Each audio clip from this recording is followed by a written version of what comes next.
Ladies and gentlemen, gather close, for what I bring to you today is not merely an announcement, nor simply an update about the world of entertainment. No, it is a declaration, a rallying cry, a surge of drama pulsing through the veins of a fandom that cannot and will not be silenced. Because Netflix has spoken, the dice have rolled, the cards have been flipped. And the result, Bet, is back. Yes, you heard me right. The live-action series that redefined the stakes of school life, that unshackled the boundaries of adaptation, and that captured the frenzied soul of a manga beloved by millions, will return for a second season. And not just quietly return, no. It will storm back onto our screens. With fresh fire, with twisted ambition, with the intoxicating scent of risk wafting through the digital airwaves. Based on the electrifying manga, Kakegurui, which literally means, compulsive gambler, Bet did not come to play safe. From its very first frame, it dared to challenge the conventions of high school drama. It didn't offer us another tale of teenage crushes and locker room banter. No, it pulled us into the velvet halls of St. Dominic's, a school unlike any other, where the curriculum is cards, the tests are rigged, and the ultimate lesson is, if you can't risk everything, you'll never rise to the top. In its first week alone, Bet pulled in 2.4 million views. That's not a number, that's a movement. That's the sound of eyeballs locking in, of hearts pounding in synchrony with the roulette wheel. That's the sound of a fandom being born and roaring. And then, it didn't leave quietly. Oh no, it held the world captive for 3 weeks on the Netflix Global Top 10 list of English-speaking shows. 3 weeks of whispered fan theories.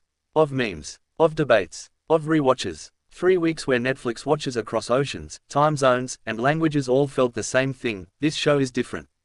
Miku Martineau stepped into the shoes of Yumeko, a Japanese teen with a calm gaze and a storm inside her. At St. Dominic's, where students wager their parents' fortunes for status and power, Yumeko doesn't just survive, she thrives. But it's not just about winning. No, for her, gambling is art. It's expression. It's life. She doesn't want money. She doesn't want control. She wants thrill. She wants that moment where everything, pride, logic, safety, is on the table, and she still chooses to gamble. Because in that moment, she is free. She is alive. And as viewers, we couldn't look away. Alongside her, the brilliant Ao Solanke and enigmatic Eve Edwards gave performances that weren't just supporting, they were gravitational forces in their own right.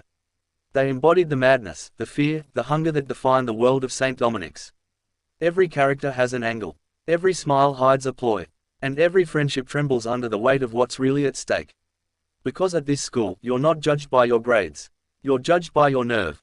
Season 1 introduced us to the hierarchy, to the underground council, the shadowy elite who run the school not by law but by leverage. They control the games. They set the odds. They choose who rises and who becomes a house pet, a student so far in debt they lose their rights, their dignity, and sometimes even their name. We watched as Yumeko walked into this twisted world with innocent eyes and walked out with her opponents shattered. Not because she cheated, not because she conned her way through, but because she played with a heart so wild, so unpredictable, that it shook the entire institution. And now, Netflix is giving us more. Season 2 promises to dive deeper into the rabbit hole. The stakes will rise, the games will twist, the masks will drop, because for Yumeko, this isn't a phase, it's an awakening, and she's not alone anymore. We saw glimpses, flashes of rebellion brewing in the corners of the school.